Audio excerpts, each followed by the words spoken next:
Romanos 13.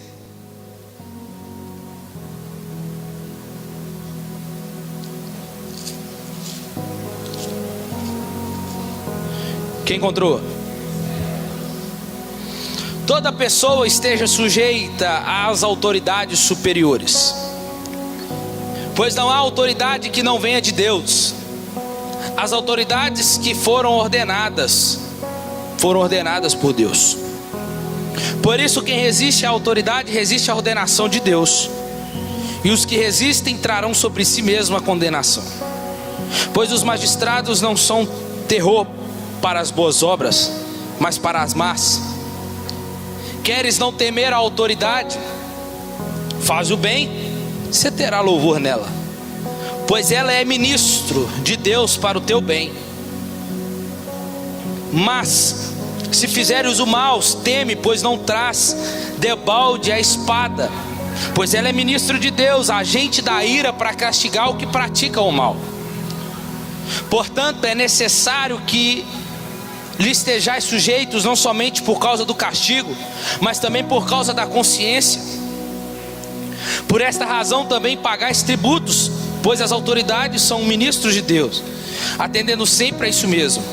Portanto, dai a cada um o que deveis: a quem tributo, tributo; a quem imposto, imposto; e a quem temor, temor; e a quem honra, honra. Somente até aí. E o título desse sermão nessa noite que eu quero ministrar ao nosso coração é: Encontrando Deus na política. E escuta isso aqui. Eu não estou aqui para falar de direita, de esquerda, nem de centro, não sei o que.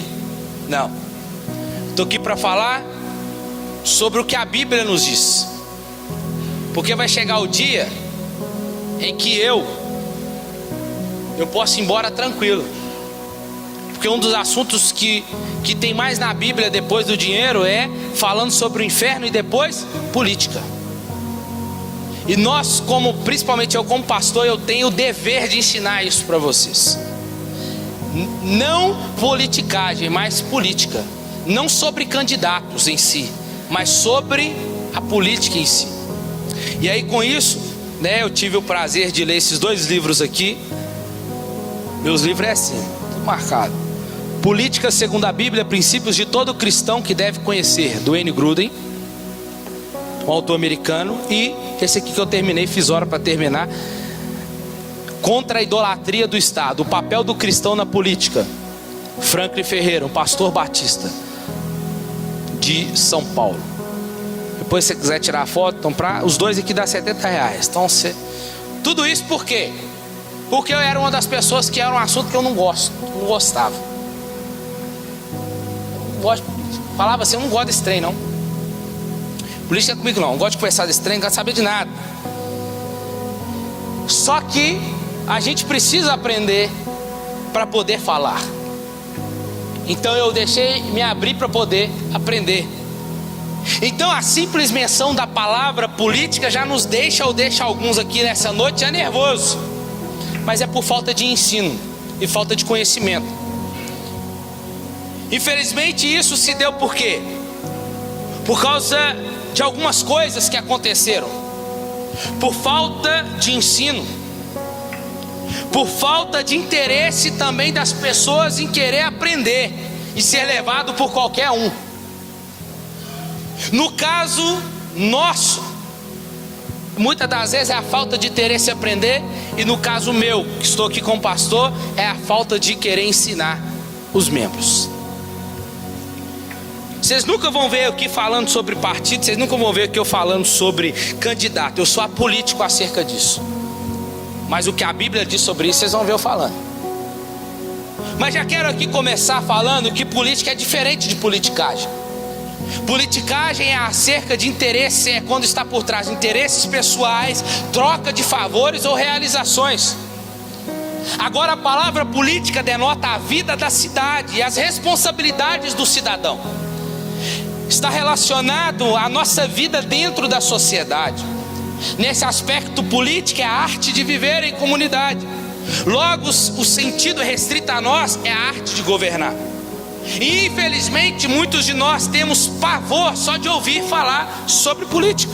Quantos de nós nos desliga a televisão lá na hora que começa aquela porqueira? Isso tem levado muitos de nós à indiferença, à omissão, ao conformismo. E muitos de nós como cristãos repudiando, dizendo que isso não é de Deus, que isso é pecado. E um dos principais meios pelo qual o mundo poderia ser feito um lugar melhor para se viver. Política não é acerca de partidos. Política é o poder e a capacidade de um sujeito determinar as ações dos outros. Mas todos nós fazemos política, sabia? Nós somos um ser político. Por que diga uso terno? Não. Porque você é mentiroso? Também não. Você gosta de pegar a caneta do seu irmão? Também não. Mas escuta aqui. Nós fazemos política. Por quê? Porque nós influenciamos alguém. E quando nós influenciamos alguém, isso é fazer política. Quando falamos de jogo, isso é fazer política. Quando falamos de comida acerca, determinamos comida para o outro comer. O que o outro gosta de comer, a gente fala, não, se fosse você comer outra coisa. A gente está querendo influenciar essa outra pessoa a comer algo. Sobre a roupa que ela vai vestir. Até sobre a pregação do evangelho nós estamos influenciando. Isso é fazer política. Você está aqui? Então o que eu quero dizer nesse dia é sobre o que a palavra de Deus nos oferece. É a orientação para todas as áreas da nossa vida, inclusive no tocante à política. Então eu não quero dizer sobre a minha mera opinião, mas o que a Bíblia nos ensina acerca disso. E o que eu mais vou citar aqui é a Bíblia nessa noite.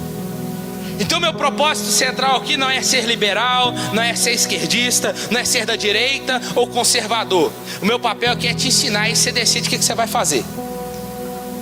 É apresentar uma visão, uma cosmovisão, uma perspectiva bíblica sobre questões políticas através da palavra. E eu pelo menos espero com quem está aqui nessa noite que vocês adotem a Bíblia como guia para as suas vidas, em todas as áreas. Então entenda uma coisa, nós não podemos tirar Deus da conversa. Deus habita e está em todas as esferas públicas, esferas financeiras, seja qual ela for, Deus está presente em todas elas. Provérbios 15:3 diz assim, ó: o Senhor vê tudo o que acontece em toda parte, e Ele observa o comportamento dos bons e dos maus. Está dizendo que Deus só está com os cristãos? Não, a Bíblia está dizendo que Deus está em toda parte, contemplando os bons e os maus. Então, a gente não pode tirar Deus da conversa dizendo assim, não, Deus não habita nesse negócio. Deus não compactua com isso. Você vai ver com que Deus não pactua na política. Que Deus não está ali, que Deus não está acolá. Não, Deus está. E escuta uma coisa aqui, irmãos. A gente tem que parar com uma coisa. Nós temos que parar de separar o que é de Deus e o que é do mundo. A gente gosta de fazer isso. Sabe quando? Quando a gente fala assim, ó, não, eu tenho que ir para a igreja para fazer a obra de Deus. Aí a gente fala assim, eu tenho que sair do meu trabalho porque está me atrapalhando de fazer a obra de Deus. Mas escuta uma coisa. E quem te falou que você trabalhando você não está fazendo a obra de Deus? Quem te falou que quando você não está pintando um carro lá, você está dando o seu melhor? Você pode glorificar a Deus através do melhor que você está pintando o carro ali? Quem te falou que um barbeiro que é cristão, ele não está cortando e fazendo o melhor para glorificar a Deus através da barbearia?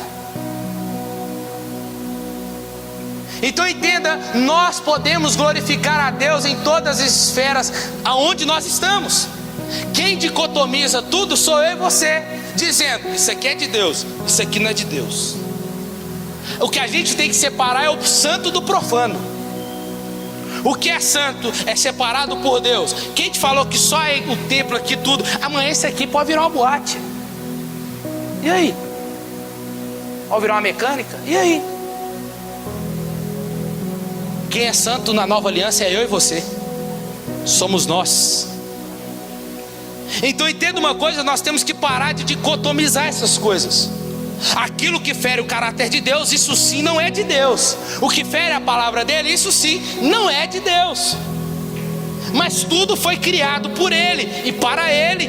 Todas as coisas são para glorificar a Ele. Mas diga, então o que o diabo faz? O diabo tenta distorcer tudo aquilo que Ele criou. Então entenda uma coisa, nós temos que mudar. Não, isso aqui é secular.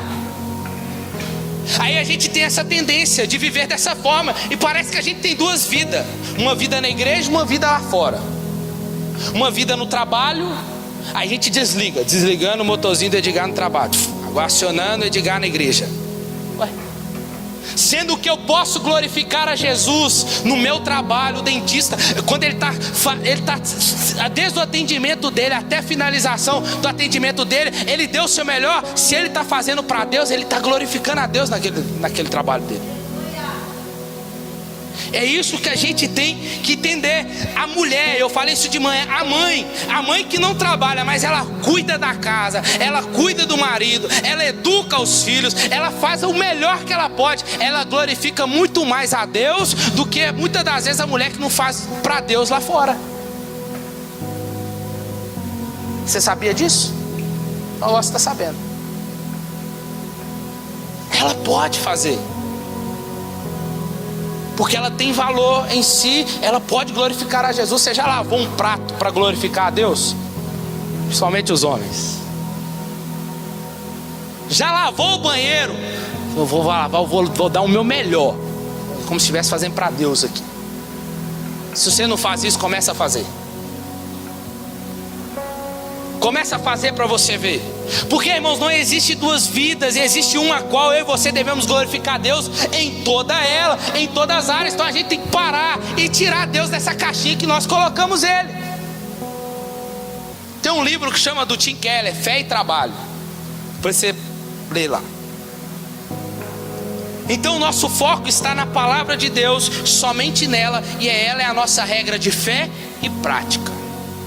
Agora, se você trabalha só para você ganhar dinheiro, esquece, Deus não tem sido glorificado na sua casa.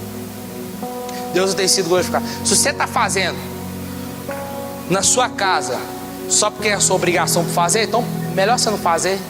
Para. É melhor você fazer. Vou dar o meu melhor, vou fazer para Deus. Vou cuidar do meu marido porque a Bíblia manda a gente cuidar. Eu vou cuidar, vou fazer o meu melhor. Eu vou educar os filhos porque a Bíblia manda eu educar. Então eu vou ser a melhor mãe que ele pode ter. Eu vou ser o melhor pai que ele pode ter. É isso que a Bíblia nos ensina. Eu vou ser o melhor funcionário. Os nossos filhos cristãos que aqui estão, eles têm que ser os melhores no mercado de trabalho, irmãos. Porque eles não estão fazendo para o homem ver, eles estão fazendo para Deus ver. Então instrua seu filho a fazer isso.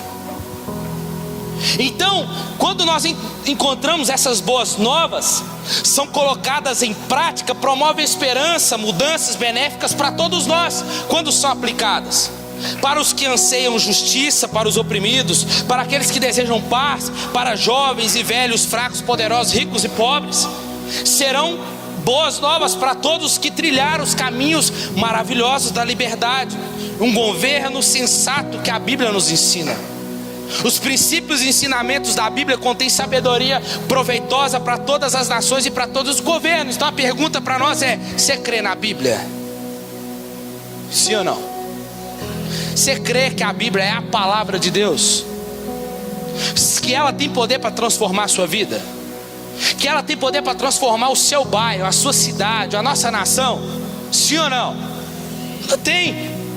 Então entenda, a Bíblia, que é a palavra de Deus, ela é investida de autoridade de Deus e da autoridade de Jesus Cristo. Então a nossa postura em relação a ela, ao governo, às autoridades, deve basear no ensino de toda a Bíblia.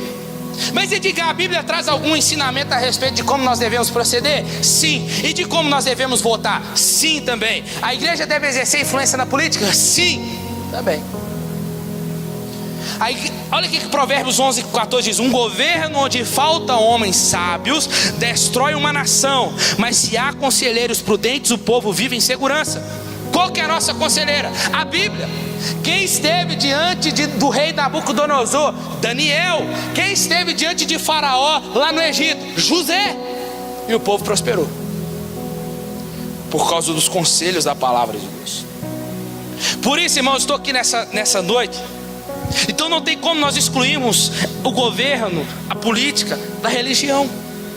Entenda, a vida pública humana é feita de escolhas humanas, pelas quais os seres humanos são responsáveis. Assim, nesse sentido, tudo o que acontece na esfera pública é uma questão de ação da nossa escolha e da responsabilidade moral humana. Então, no entanto, a Bíblia coloca isso tudo debaixo do governo de Deus. E a Bíblia nos apresenta dois paradoxos aqui: que os seres humanos, nós somos moralmente responsáveis por suas escolhas, ações e consequências públicas delas. Todavia, Deus a mantém o controle soberano sobre os resultados finais e sobre o destino delas. As nossas escolhas, elas estão submissas ao Senhor.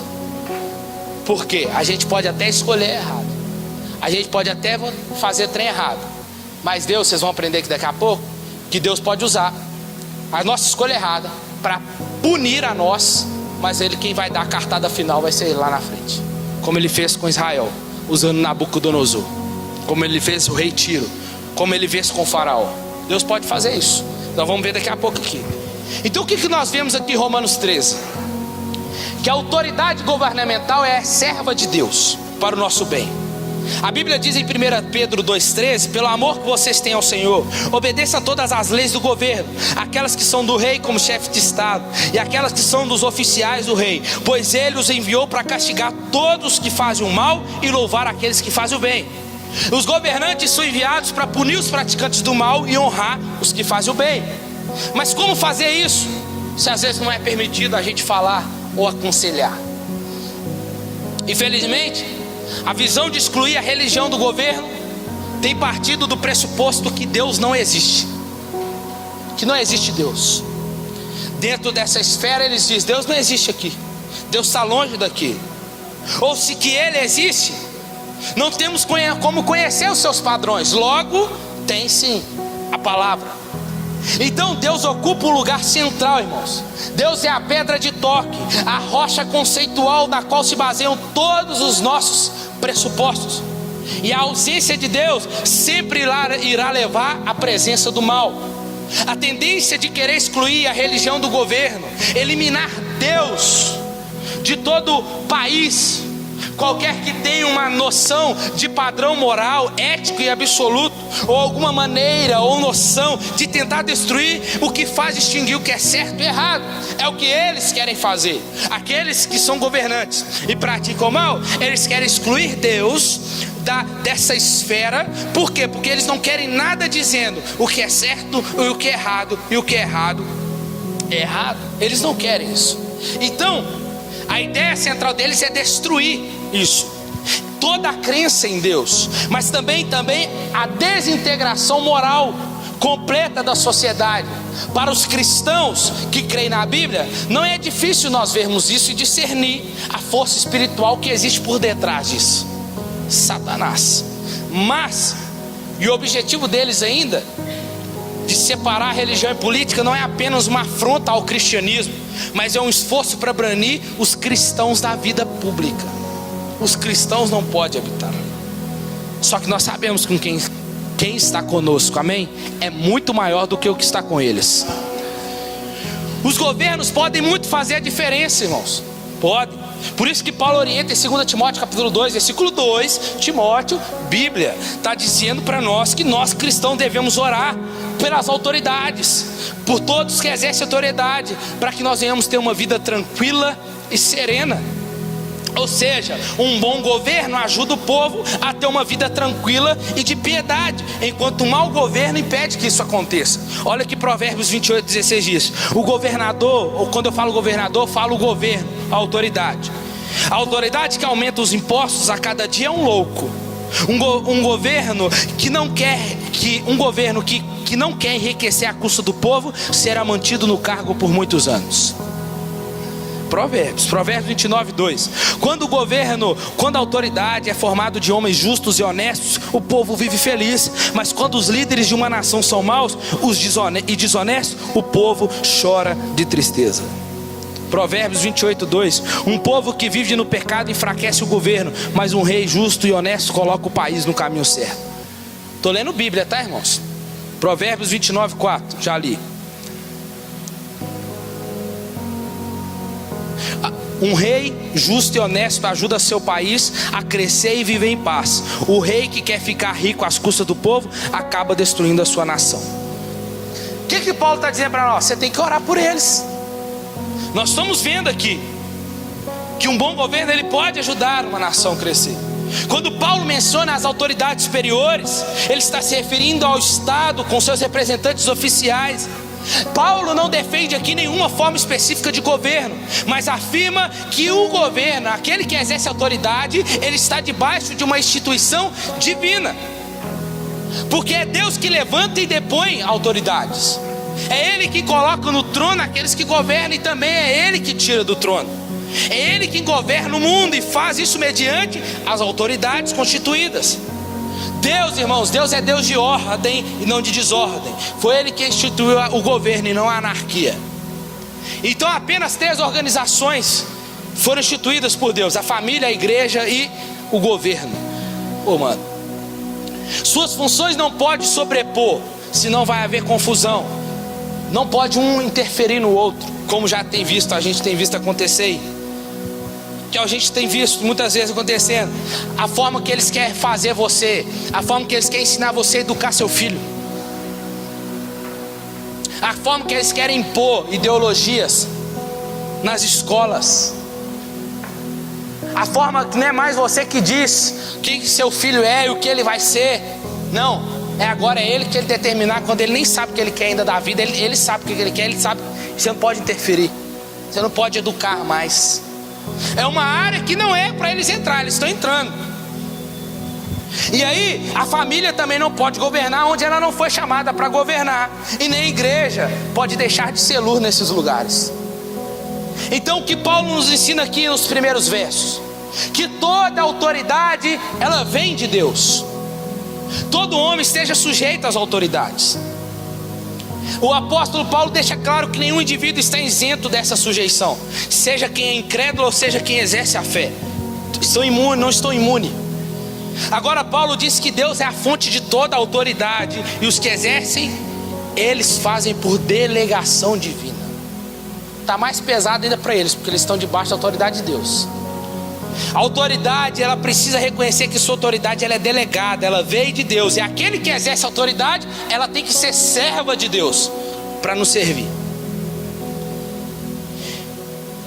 E a autoridade de Deus que se exerce, ela exerce para o serviço do bem. O próprio Jesus indicou a legitimidade da autoridade política quando ele diz para Pilatos em João 19:11. Pilatos fala para esse Jesus: o rei dos judeus, você sabe que eu tenho autoridade para te soltar, né? E Jesus fala o que para ele? Nenhuma autoridade foi dada a você, senão do céu que tivesse dado a você. Você não pode ter autoridade se do céu não tivesse te dado. Então é os céus que vem toda a autoridade. O Antigo Testamento aponta para nós em Daniel 2:21 que é Deus que remove reis e é Deus que estabelece.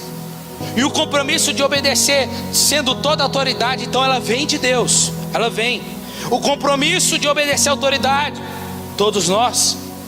A atitude que devemos ter em relação às autoridades é de sujeição.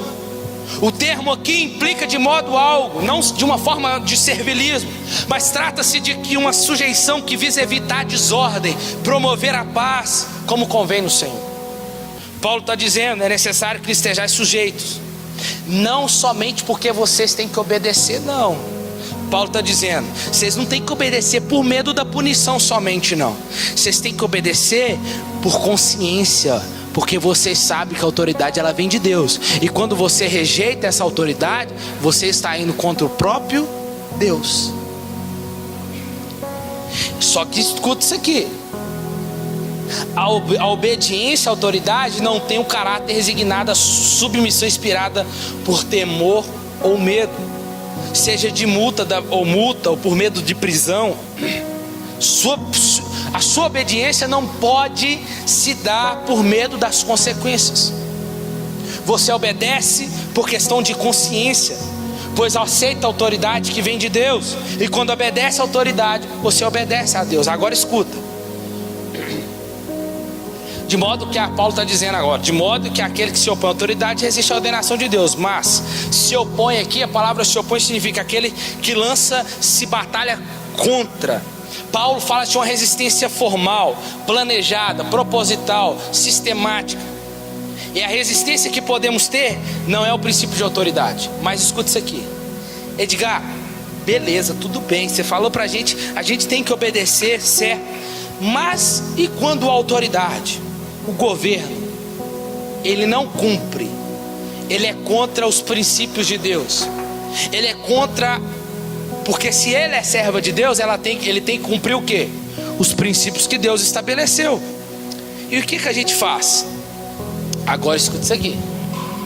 Quando este deixa de ser ministro de Deus para fazer o bem, e deixa de punir o mal, quando oprime, quando este se corrompe, quando torce as leis, ou elabora leis injustas de opressão, quando cria meios, instrumentos para espoliar os fracos, quando suborna os tribunais, quando arrebata o direito do inocente, quando ama o luxo e esquece a fome e a miséria, quando promove a idolatria e induz o povo a se desviar, quando colabora com a depravação moral e o desbarrancamento da virtude, então esse governo precisa ser alertado.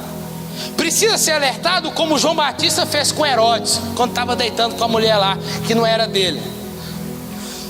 Como Amós alertou Jeroboão, estou falando de Bíblia, Jeroboão. Como os apóstolos alertaram no sinédrio judaico que eles estavam fazendo. Quando Lutero alertou a aristocracia feudal. Como Calvino alertou os tecnocratas genebrinos quando eles estavam corrompendo o sistema. Como John Wesley condenou o tráfico de escravos na Inglaterra. Como Charles Finney alertou sobre a impiedade de escravidão na América. E como Dietrich Bonhoeffer, que diz nesse livro aqui sobre ele, lutou contra o nazismo, foi contra Hitler, mas foi morto, foi enforcado, mas conseguiu e foi até o fim. O povo de Deus não pode, irmão, escute isso aqui agora. Nós, como povo de Deus, não podemos, a título de obediência, sermos colaboradores, entreguistas e conviventes com a opressão, a corrupção e a maldade. A igreja europeia colaborou com Hitler. No Brasil, muitos pastores foram integristas no regime da ditadura e da repressão militar. Escute isso aqui agora. Quando o governo se desvia de sua rota e se rebela contra a autoridade de Deus, promulgando leis contrárias à lei de Deus, a desobediência civil nossa se torna um dever nosso. Se torna um dever. Precisamos resistir, como as parteiras fez. As parteiras hebreias recusaram a matar os seus filhos lá em Êxodo.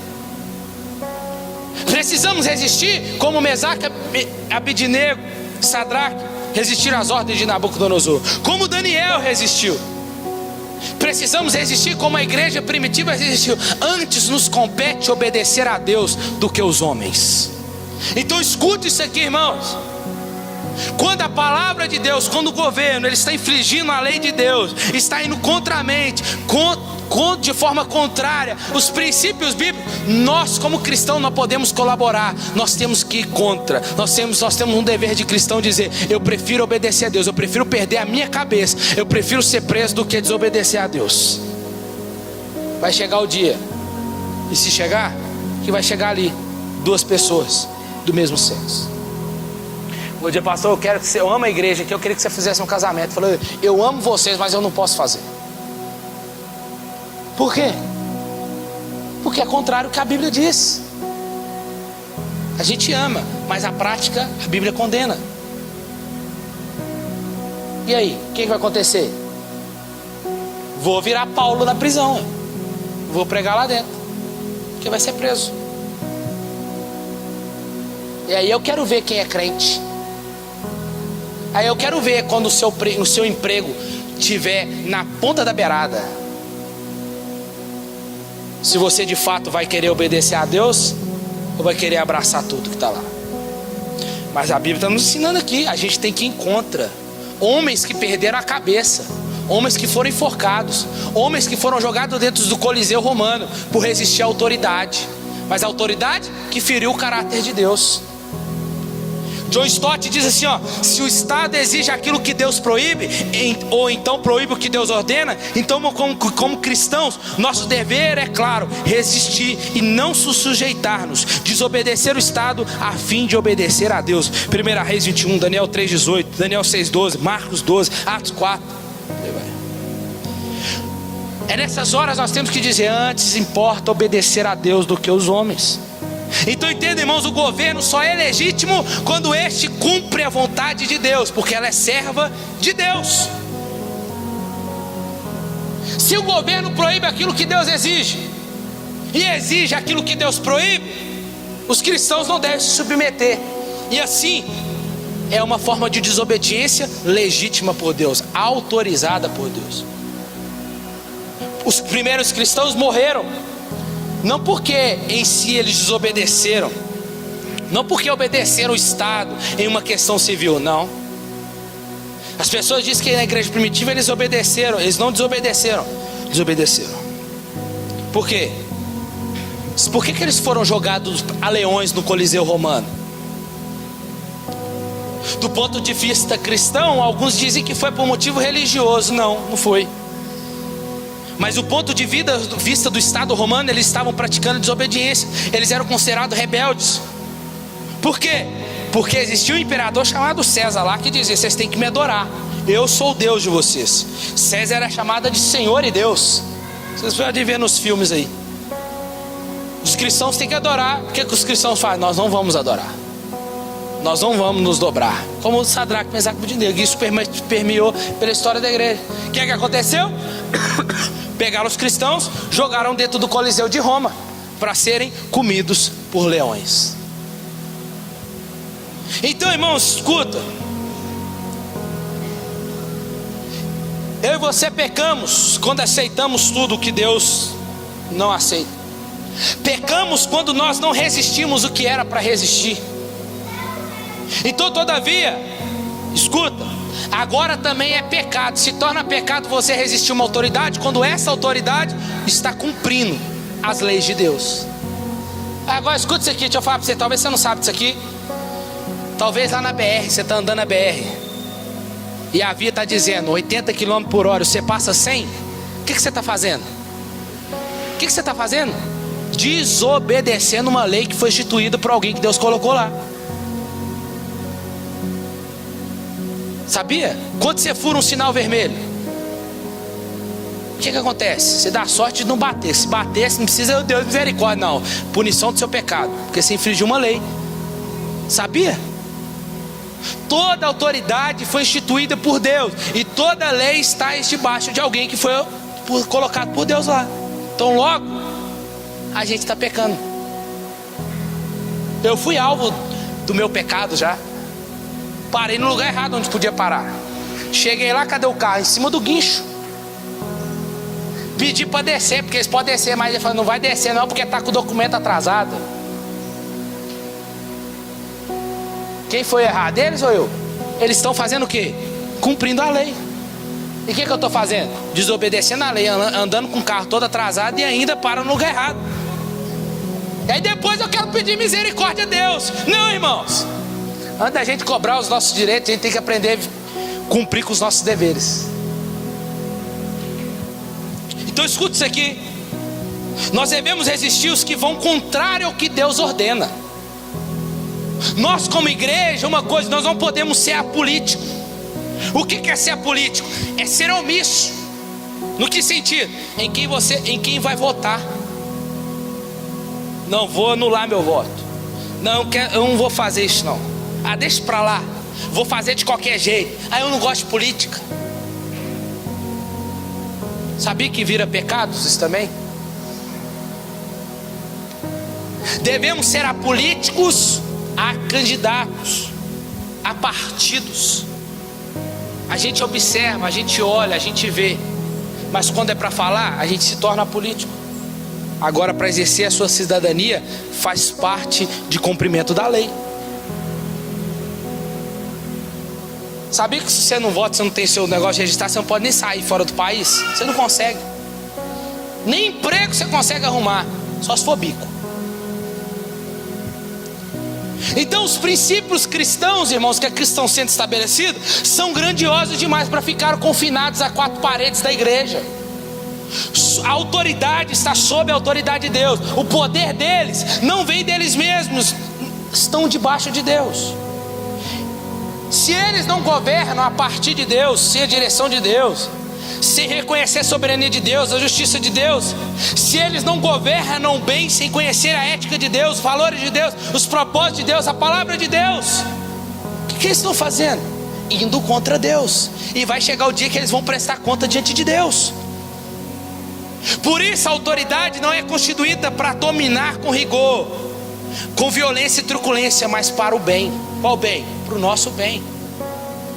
A autoridade não recebe poder ilimitado. Escuta, como pode ser ministro de Deus a autoridade que nega que Deus existe? Tem muita gente, muito bacaninha, candidato, legal, que não é cristão, mas segue os princípios bíblicos. Mas tem muitos que se diz que tem fé, que nega que Deus existe e fala mal ainda. Então escuta uma coisa, como pode esse representar Deus? A gente aprendeu aqui no Antigo Testamento, Deus levantando Saul. O que aconteceu por desobedecer a Deus, por não ouvir a voz de Deus? E depois disso nós vimos o que virou Israel. Como a autoridade que descrê de Deus pode agir em seu nome? Daí eles vão bandear para onde? Para o totalitarismo, para a crueldade, vão adorar o ateísmo. Daí os desatinos históricos que vão acontecer, a tortura, o holocausto na China, 60 milhões de pessoas morreram. O regime nazista, 60 milhões de pessoas que morreram, porque a partir deles começaram a Segunda Guerra Mundial. O regime stalinista, com seu ateísmo intolerante, colocaram pessoas, sacrificando pessoas em arame farpado. O fascismo e o nazismo, com sua truculência, inundaram a Europa no mar de sangue. O comunismo, não preciso nem falar, né? Tá aqui a bandeirinha aqui, ó. O comunismo manteve por mais de meio século milhões de pessoas debaixo da opressão. Ainda hoje governos absolutistas governam com punhos de ferro, irmãos. E como explicar a presença dessas autoridades más? Instrumento de Deus para julgar as nossas escolhas erradas. Deus levanta o Império Assírio para ir contra quem? Para ir contra o Reino do Norte. Leva o Reino do Norte embora. Deus levanta o Império Babilônico porque o Reino do Sul, que é Judá, não aprendeu com o Reino do Norte, abandonou os mandamentos de Deus. Deus levanta Nabucodonosor e usa o Império Babilônico como chicote na mão dele para punir e castigar Israel, e leva eles para o cativeiro. E lá eles vão ficar 70 anos para eles aprender. Mas o bom é que Deus tem misericórdia, né, irmão? O problema é que a gente só aprende assim, né? Só aprende punindo. A gente não aprende com a palavra. Por que a gente erra? A gente erra porque a gente é bobo mesmo. Porque está aqui, ó. A Bíblia está nos ensinando. A gente erra por causa disso. Não é por falta, às vezes não é por falta de conhecimento, não é porque a gente tem conhecimento, a gente se. Hoje de manhã eu falei com um menino aqui. Tem aquele que é cego, cego mesmo. E tem aquele que era cego, agora vê, mas finge cego. Que não quer ver. E aí, escuta isso aqui. Calvino diz que por nossa culpa, um mau rei, ele pode ser um açoite na mão de Deus. Oséias 13:11. Por nossa culpa, uma bênção tão excelente de Deus pode se converter em maldição. Deus castigou Israel com a vara. E aí? E se Deus quiser mandar um governante assim? Não se assuste, será para punir. A finalidade da autoridade, a autoridade constituída, ela tem duas finalidades, ambas importantes, fundamentais para nós: promover o bem. É o que Paulo fala. O objetivo do governo e dos governantes não é gerar coisa boa para eles, não, é gerar para nós, promover o bem-estar para aqueles que estão a serviço, que estão diante deles.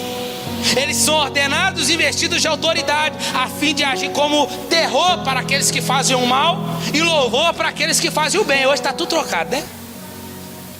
Hoje é o ladrão que tem que viver, né? É o ladrão que não precisa ser punido, e aí por diante vai. A autoridade, ela é ministro de Deus para o nosso bem. Que tipo de bem? O bem espiritual. O governo deve promover a verdade. Quando o governo promove o ateísmo ou outras aberrações que levam o povo a se desviar da verdade, está cavando a própria sepultura, tornando-se instrumento de juízo em vez de bênção. É por isso que o salmista vai dizer que feliz é a nação cujo Deus é o Senhor. Para promover o bem político. O objetivo do governo não é promover, o objetivo nosso não é promover o bem para os governantes. É ao contrário, é eles que têm que promover o bem para nós. Estabelecer justiça, defender a liberdade, coibir os preconceitos, defender os mais fracos. O governo tem de ser padrão de honestidade, irmãos. Não pode ser corrupto, imoral e parcial. É isso que a Bíblia está dizendo. O bem social tem compromisso de promover dignidade humana, estabelecer justiça social. O bem econômico, o governo tem que valorizar o homem e o trabalho, remunerando com justiça para que todos venham viver dignamente. O bem moral, o governo deve estimular e promover um alto nível moral no povo, irmãos. Escute isso aqui. É responsabilidade deles promover um bem moral. O que nós estamos falando?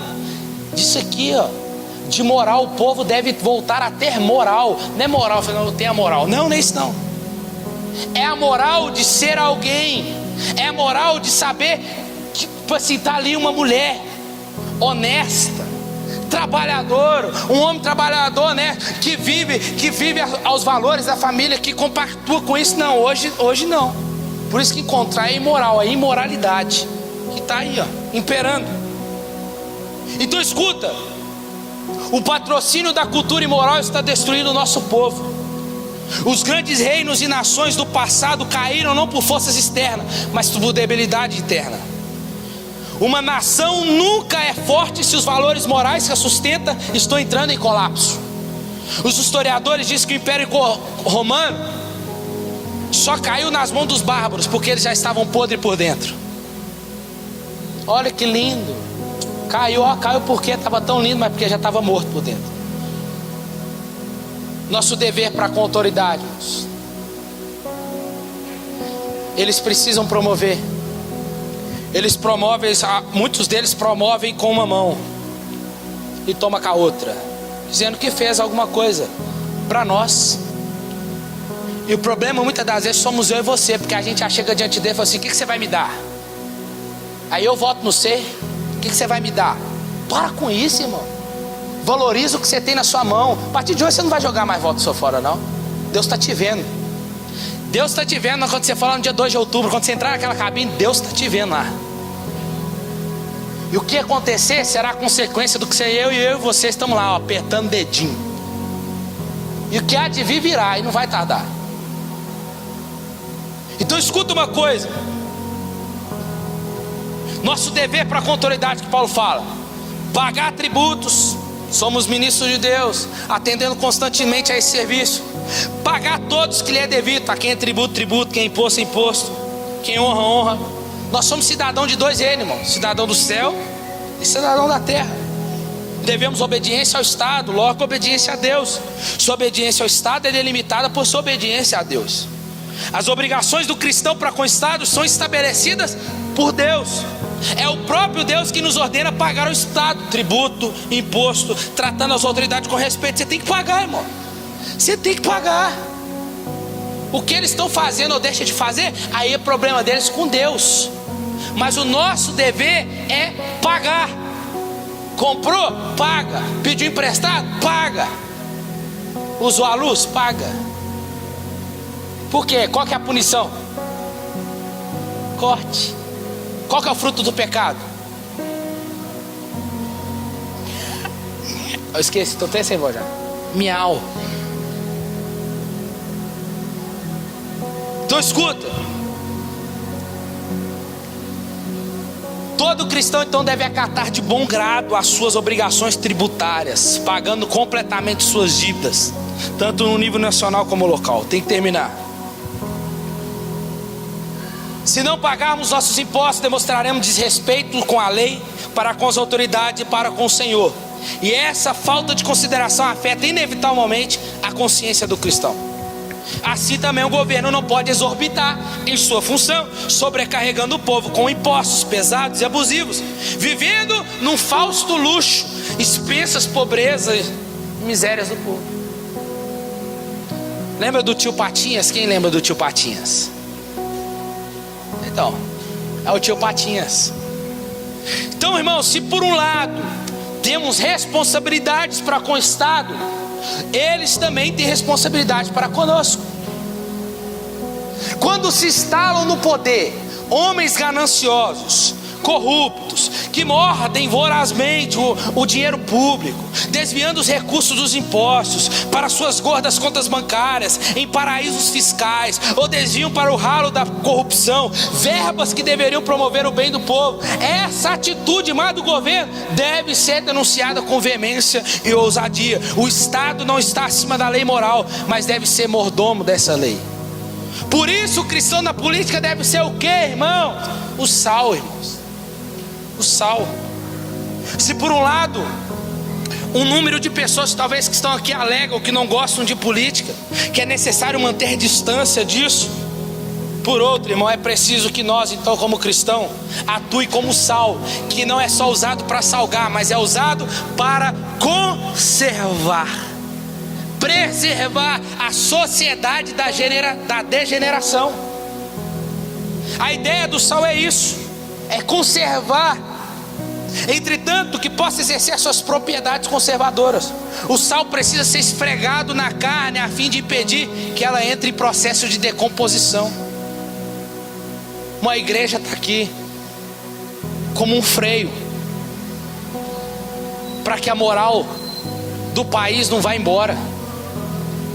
A igreja está aqui para ser um freio no carro do cão. Só que a gente tem que cumprir o nosso papel de ser o sal, para salgar, para temperar e para conservar. Nós devemos agir em conformidade com a palavra, com consciência. Um cidadão então deve ter, portanto, fidelidade ao país em que vive, independente do tipo de estrutura política, social e econômica, desde que essa vontade não choque com a vontade de Deus. Então, uma coisa temos que entender: a igreja e o Estado não podem se misturar. O que é isso? O Estado nunca deve fazer aquilo que compete à igreja, bem como a igreja não deve fazer aquilo que compete ao Estado. Isso você aprende lá no livro de história.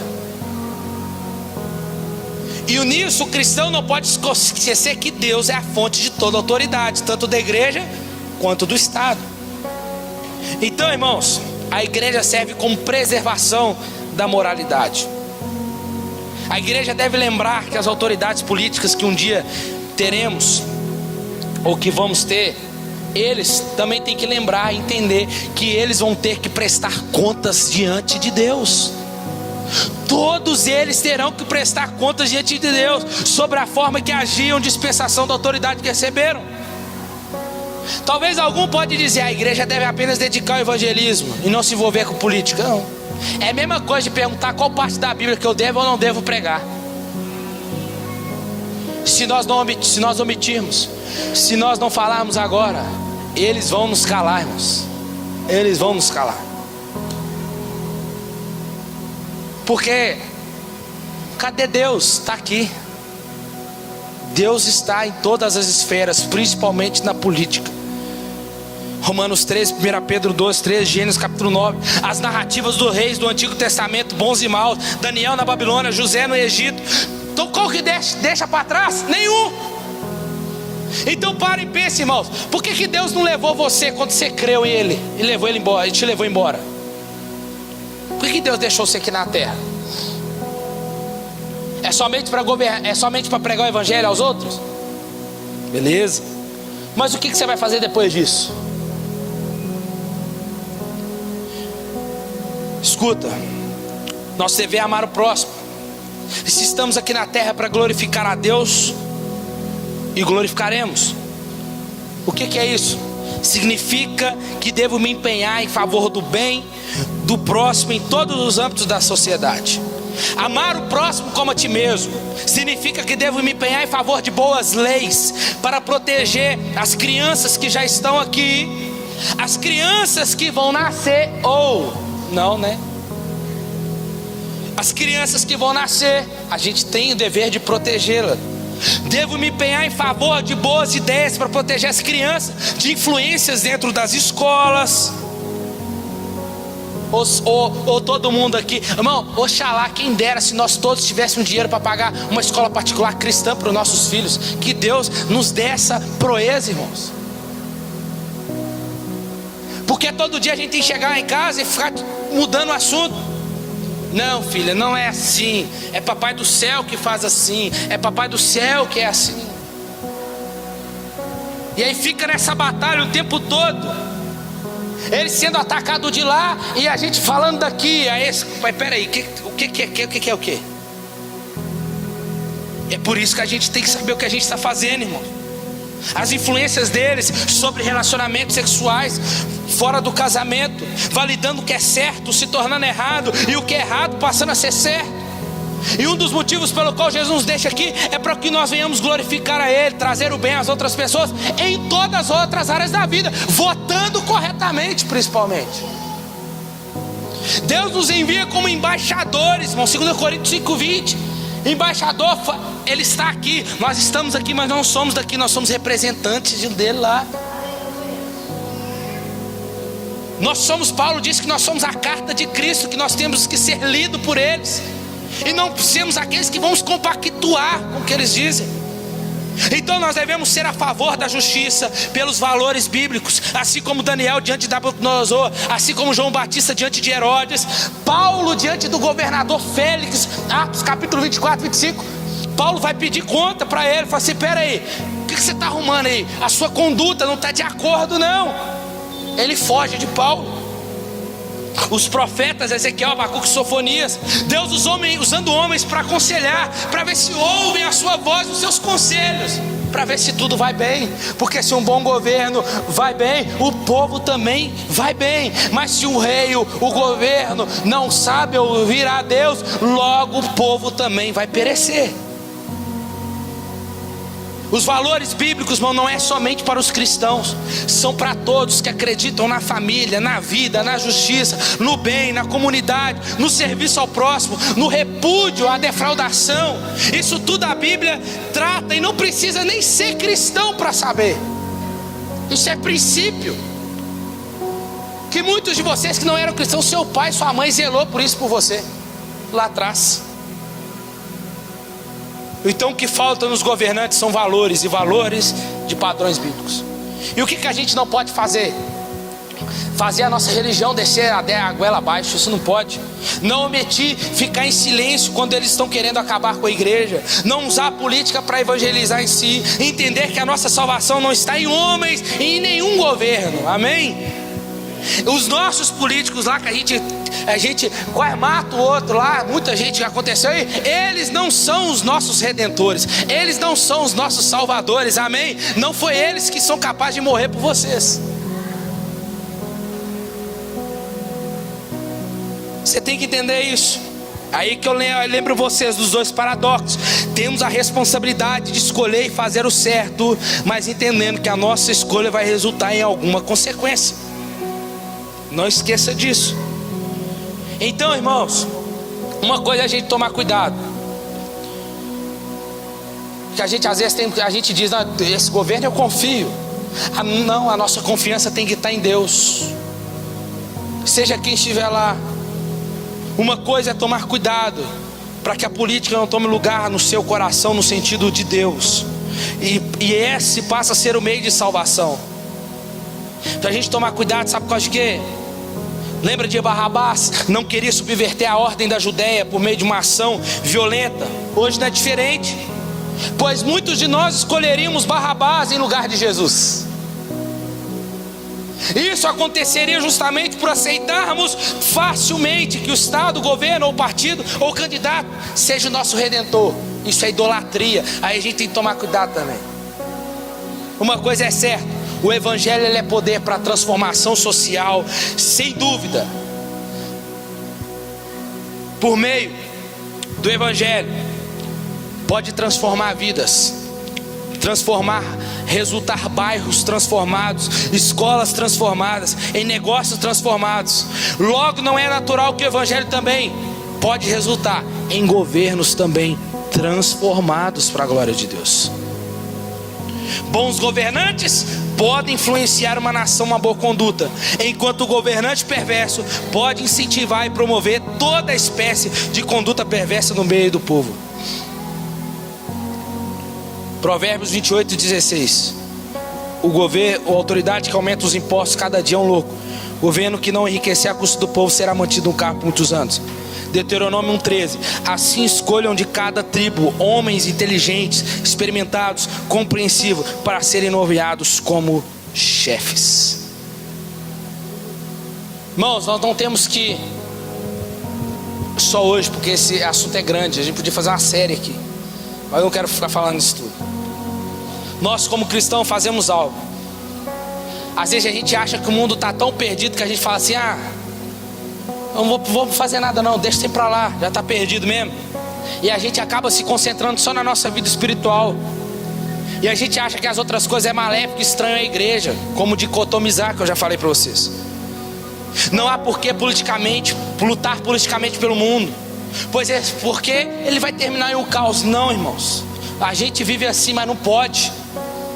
Temos que viver sem se apegar às coisas dessa terra. Mas enquanto nós estivermos aqui, nós vamos prestar conta a Deus. Até a forma que nós vivemos aqui, temos que cumprir com os nossos deveres de forma correta, que glorifique a Deus.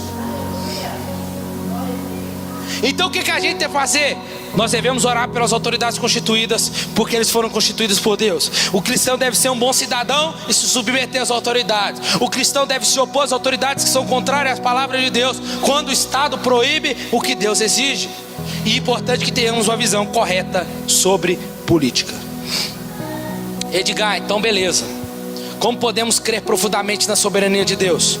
Como que sobre a história, ao trabalharmos para influenciar as leis e a política da nossa nação? Precisamos crer naquilo que Deus diz a respeito do seu governo, sobre as nações, e ter firme certeza e paz em nosso coração que isso é verdade. Deus governa os governantes e o destino da nação. Está cheio de texto aqui, só que eu não vou ler não. Deus realizará os seus bons propósitos na terra. A igreja não vai ser destruída e nem ser derrotada. Os planos de Deus para toda história. Naquele novo lugar, nós não teremos fome, não teremos sede. Cristo voltará e governará as nações. No final, quem terá autoridade para governar em todo mundo? Não é César, não é Nero, não é Ciro, não é Hitler, e nem o presidente da União Europeia, nem o presidente dos Estados Unidos, e nem tampouco o presidente do Brasil. Mas se um dia, Apocalipse 11:15, porque bem nessa hora o sétimo anjo tocou a sua trombeta e houve vozes altas bradando no céu: o reino deste mundo agora pertence ao nosso Senhor Jesus Cristo, e Ele reinará para todos sempre. A nossa esperança não está em governos humanos, a nossa esperança está em Jesus Cristo. Amém, irmãos? Então fica de pé no seu lugar aí. Deus nos chama assim, irmãos. Deus não costuma transformar o mundo de forma miraculosa. Deus nos chama para trabalhar em prol de boas leis e bons governos nas nações da terra. Porque o governo civil é um dos principais. As nossas vidas é o meio pelo qual Deus usa para refrear o mal nesse mundo. Então precisamos ter duas coisas: fé em Deus e trabalho árduo, porque isso não é contraditório. Deus opera por meio das nossas ações, de modo a realizar o bem no nosso mundo e promover o avanço do seu reino. Aí depois a gente vai poder dizer: combati o bom combate, acabei a carreira e guardei a fé. O que é isso? Viver de forma digna glorifiquei a Jesus em todas as áreas, fiz o que era correto, posso descansar em paz. E aí, encontrou Deus? Ele se faz presente em todas as áreas. Não há um lugar que não é preenchido por Ele. Amém? Feche seus olhos, coloca a mão no seu coração aí.